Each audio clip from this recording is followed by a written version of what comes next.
I was a college student. My campus was in a different city from my home, a 20 miles distance. It all started with a call that my mother was sick and in hospital. Something about her stomach. So, I rushed there on my car. Heart pounding. My mother was already lying in the emergency room, and there was an IV attached to her arm. After the necessary injections and treatments, her condition was not too severe, and fortunately, she was allowed to go home around 2 a.m. There was no need to stay overnight. My sister, my brother, and I finally went home together. It had been a while since I last went home. I hadn't slept in my room for almost a month. When I came home, I just grabbed clothes and left. Finally, I could lie down on my bed again. It was past midnight. Soon, my eyes closed, and I fell asleep. That night, my dreams turned into a nightmare. In my dream, there was a loud and annoying voice, as if someone was talking too fast in my ear. It bothered me. I wondered what the sound was because I wasn't fully asleep. When I opened my eyes, there was a woman next to my left ear. She had messy, dreadlocked black hair, bulging eyes, and her mouth was moving. But I couldn't understand what she was saying. I quickly got up and left the room. I opened the door and found myself in a strange place I'd never seen. It was a dark forest with tall trees and a river. I heard the wind and big footsteps that made the ground shake. The footsteps were getting closer. I looked around, and I wondered why I was in a different place now. I saw big red eyes from afar. They were high up, part of a huge figure. I quickly looked away, telling myself it's just a dream. But strangely, it felt real. Someone called my name repeatedly. A voice came from my right side. I saw a thin man with long, white hair and tattered clothes. When I looked closely, he vanished. Then, something attacked me from the front, pushing on my chest. It was the old man with long white hair and a thin, almost skull-like face. I quickly shut my eyes, but I couldn't move my body, and I couldn't say anything. It felt like my tongue was too heavy, and it stayed that way until finally, someone grabbed my shoulder and pulled me. It was my sister. She wanted to know why I woke up screaming. It was weird. I couldn't move, like sleep paralysis, and it felt like I got taken to another place from where I was. The next day, I talked to my brother, who lives nearby. I shared what happened before heading to campus. He suggested that since I hadn't used my room much, maybe spirits had taken over. He mentioned that even leaving a bed alone for just 3 days could attract another presence, especially if it's been unused for a whole month. Luckily, my sister woke me up, so I could come back. I wondered what might have happened if she hadn't been there.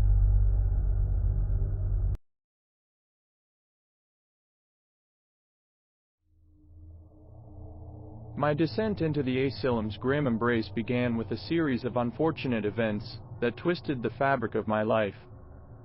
It all started on a seemingly ordinary night, when I found myself at the crossroads of a malevolent fate. The night was shrouded in an eerie stillness, as shadows clung to the walls of the forsaken asylum. Flickering lights only served to expose the desolation of the twisted corridors, each step resonating with the haunting echoes of tormented souls. Unbeknownst to me, A malevolent force had cast its gaze upon my existence, setting the stage for a nightmarish ordeal.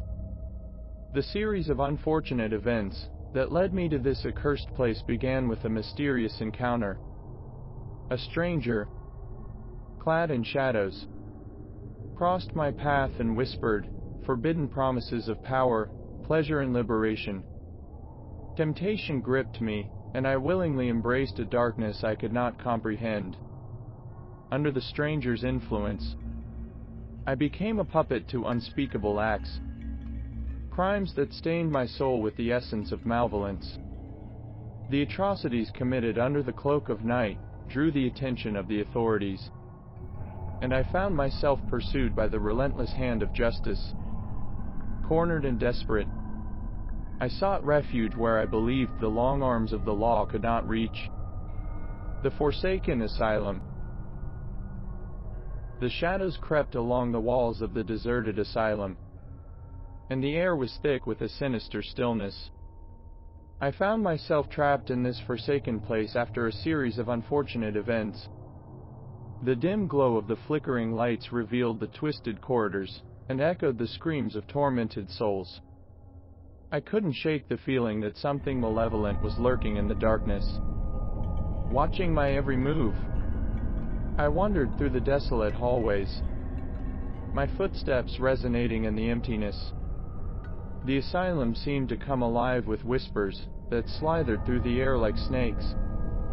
It was as if the very walls held the secrets of the damned, and I, an unwilling participant in this macabre tale, had become entangled in its web.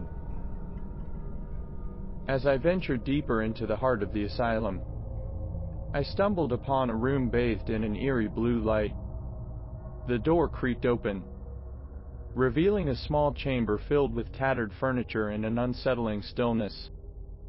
In the center of the room sat an old, worn-out rocking chair, swaying gently as if moved by an unseen hand. "Who's there?" I called out, my voice trembling in the darkness. The only response was the hollow echo of my own words bouncing off the walls. I cautiously approached the rocking chair, its creaking growing louder with each step. Suddenly, the chair stopped rocking, and a ghastly figure materialized before my eyes. A young boy, no older than myself, with hollow eyes that seemed to pierce into my very soul. His pallid skin clung tightly to his skeletal frame, and a twisted smile adorned his face. "Alex," he whispered, his voice a haunting melody. "Do you know why you're here?" I shuddered, unable to tear my gaze away from the specter before me. I don't know. What is this place?" "This is where nightmares come to life, where the forgotten suffer for eternity," he replied cryptically. "And you, dear Alex, are a part of this twisted tapestry?" A cold sweat coated my brow as I tried to make sense of his words. "I don't belong here. I need to leave. Please, help me." The boy's ghastly laughter echoed through the room. "You cannot escape what you have become. Embrace the darkness within, for it is the only way to survive." His words lingered in the air, sending shivers down my spine. The room began to warp and twist, its walls closing in on me like the jaws of some nightmarish beast. Panic gripped my heart as I stumbled backward, desperately searching for an escape. I found myself back in the desolate hallways, the air thick with a suffocating malevolence. The asylum seemed to pulse with a sinister energy, and I could feel the gaze of unseen eyes boring into my very soul. As I continued my frantic journey through the labyrinthine corridors, I stumbled upon a group of grotesque figures huddled in the shadows. Their faces were obscured by tattered masks, and their hushed whispers filled the air. "Alex, join us," one of them hissed, extending a skeletal hand towards me. I recoiled in horror, realizing that these were the lost souls condemned to wander this accursed place. They pleaded for release, their voices a cacophony of despair that reverberated through the asylum. "I can't," I stammered, my voice barely audible above the haunting symphony. "I need to find a way out of here." The figures surrounded me, their whispers growing louder and more insistent. It was as if the very walls were closing in, trapping me in a nightmarish embrace. The air became thick with a suffocating dread, and I struggled to breathe under the weight of my own fear. In the midst of the spectral congregation, the young boy from before appeared once more, his hollow eyes fixed upon me. "Embrace the darkness, Alex. It's the only way to escape the eternal torment." With a deafening roar, the walls of the asylum seemed to collapse in on themselves, consuming everything in a vortex of malevolent energy. I felt myself being pulled into the abyss, the grotesque figures and the ghostly boy fading away as I descended into the darkness. As the void swallowed me whole, I couldn't help but wonder if this was the fate that awaited those who dared to dance on the edge of madness. The asylum, a twisted realm where nightmares took form, had claimed me as its own, and in the depths of that eternal darkness, I embraced the horror that lurked within, my screams echoing in the abyss.